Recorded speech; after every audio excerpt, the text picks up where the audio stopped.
Hey, welcome back to Frank's Favorite Foods, where I'm always cooking up a good time. This is the channel where I teach you how to make restaurant quality food at home. This is shrimp tempura. I enjoy this appetizer almost every time we order Thai food. It took me a couple of tries to get it right, but now that I have it, I'm going to show you how. If you're not subscribed, you should be. Hit the subscription button and the notifications bell, that way you'll never miss an episode. I recommend using a deveiner to clean your shrimp.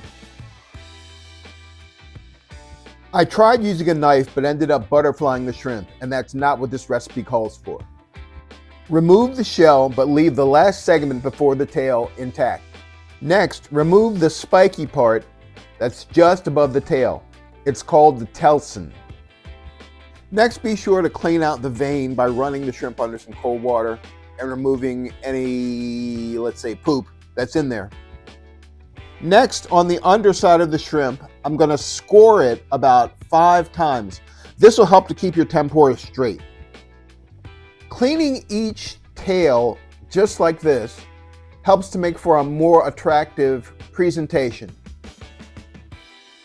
I'm going to further enhance the presentation by trimming the tail of each shrimp at an angle. And now the tail of your shrimp should look like this.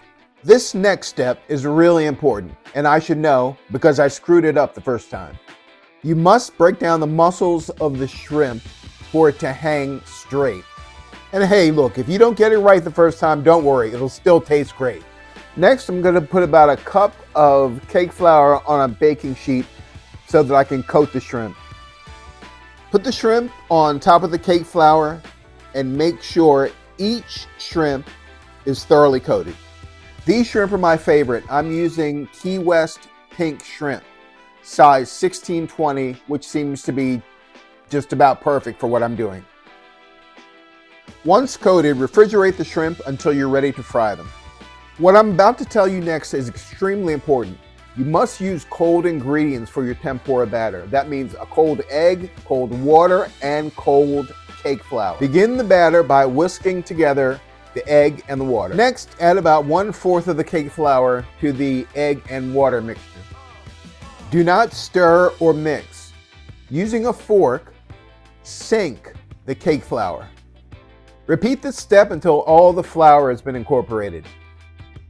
Take your time. Don't overmix the batter. It's supposed to be lumpy and watery. It should not be smooth like pancake batter. Once this step is complete, it's time to fry the shrimp. As you'll be able to see, I've set up my workstation right next to the stove.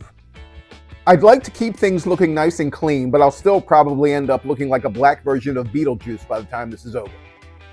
Do your best to lay the shrimp in the oil so that it's straight. After about 30 seconds, the shrimp should be floating near the top of the oil. Using your hand, but being careful not to splash oil on yourself, drizzle some of the batter on top of the shrimp. This is how we create all those tempura nooks and crannies. The oil is at approximately 300 degrees, and I ended up frying them for about 1.5 minutes each. I'm using a strainer to remove any of the extraneous tempura bits. I save the tempura bits, drain them on a paper towel to remove the grease, and then sprinkle them with a little bit of Old Bay. And this is what it looks like when it's done. Shrimp tempura doesn't just have to be takeout food. Make it at home yourself. It's easy and delicious. You'll find a recipe for the soy ginger dipping sauce I made in the description of this video. If you're not a subscriber by now, I have to ask, what the hell are you doing with your life? Hit the subscription button and the notifications bell so you never miss a single episode. Okay? Thank you so much for watching. Liking and sharing this video will really help to grow my channel. I'll see you next time.